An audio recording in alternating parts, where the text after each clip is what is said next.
Au nom du Père et du Fils et du Saint-Esprit. Amen. Esprit de Dieu, souffle de vie. Esprit de Dieu, souffle de feu. Esprit de Dieu, consolateur, tu nous sanctifies. Évangile de Jésus-Christ selon saint Luc.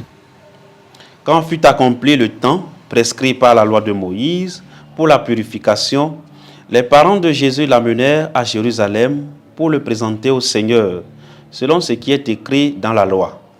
Tout premier-né de sexe masculin sera consacré au Seigneur. Ils venaient aussi offrir le sacrifice prescrit par la loi du Seigneur, un couple de tourterelles ou 2 petites colombes. Or, il y avait à Jérusalem un homme appelé Siméon. C'était un homme juste et religieux qui attendait la consolation d'Israël et l'Esprit Saint était sur lui. Il avait reçu de l'Esprit Saint l'annonce qu'il ne verrait pas la mort avant d'avoir vu le Christ, le Messie du Seigneur. Sous l'action de l'Esprit, Siméon vint au temple, au moment où les parents présentaient l'enfant Jésus. Pour se conformer au rite de la loi qui le concernait, Siméon reçut l'enfant dans ses bras et il bénit Dieu en disant : « Maintenant, ô Maître souverain, tu peux laisser ton serviteur s'en aller en paix selon ta parole, car mes yeux ont vu le salut que tu préparais à la face des peuples, lumière qui se révèle aux nations et donne gloire à ton peuple Israël. » Le père et la mère de l'enfant s'étonnaient de ce qui était dit de lui. Siméon les bénit, puis il dit à Marie sa mère : « Voici que cet enfant provoquera la chute et le relèvement de beaucoup en Israël. Il sera un signe de contradiction, et toi ton âme sera traversée d'un glaive. Ainsi seront dévoilées les pensées qui viennent du cœur d'un grand nombre. » Il y avait aussi une femme prophète, Anne, fille de Phanuel, de la tribu d'Aser. Elle était très avancée en âge. Après 7 ans de mariage, demeurée veuve, elle était arrivée à l'âge de 84 ans. Elle ne s'éloignait pas du temple, servant Dieu jour et nuit, dans le jeûne et la prière. Survenant à cette heure même, elle proclamait les louanges de Dieu et parlait de l'enfant à tous ceux qui attendaient la délivrance de Jérusalem. Lorsqu'ils eurent achevé tout ce que prescrivait la loi du Seigneur, ils retournèrent en Galilée, dans leur ville de Nazareth.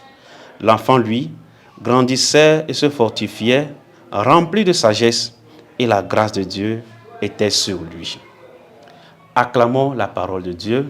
Louange à toi, Seigneur Jésus. Bien-aimés de Dieu, aujourd'hui nous célébrons la fête de la présentation du Seigneur. Après 40 jours de la nativité du Seigneur, aujourd'hui, le Seigneur Jésus est présenté au temple pour se conformer, pour accomplir la loi de Dieu. Et dans cette présentation, c'est Jésus qui vient à la rencontre de son peuple, du peuple des croyants. Un peuple représenté par 2 personnages dans l'évangile de ce dimanche. Le vieux Siméon et la prophétesse Anne, qui reconnaissent dans cet enfant celui-là qui vient libérer Israël.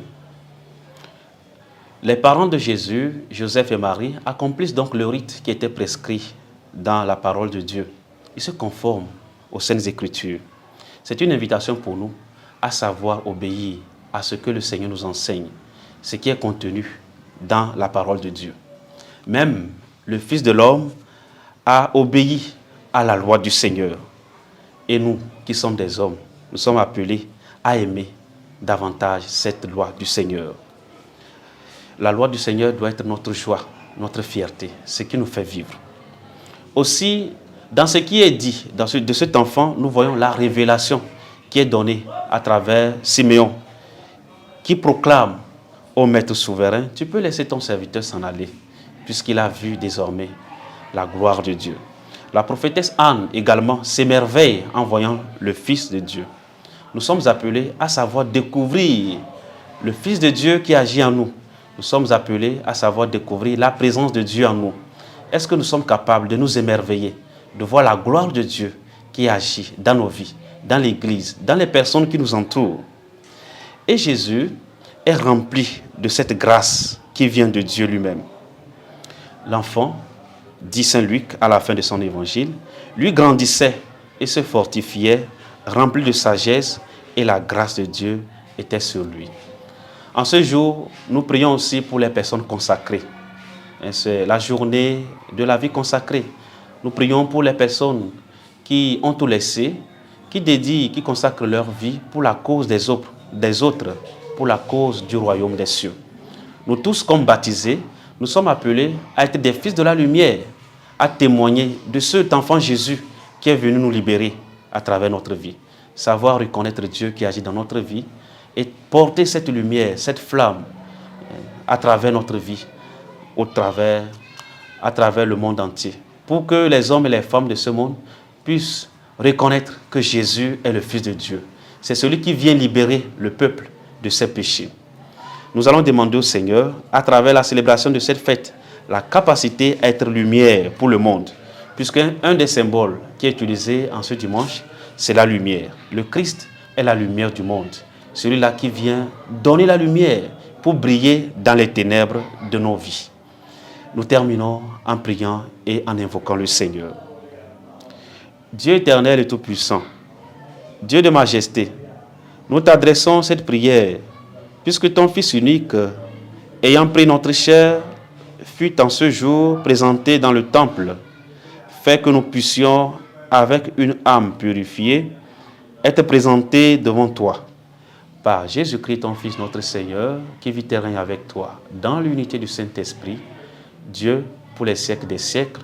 Amen. Qu'en ce dimanche, le Seigneur vous bénisse, au nom du Père, et du Fils, et du Saint-Esprit.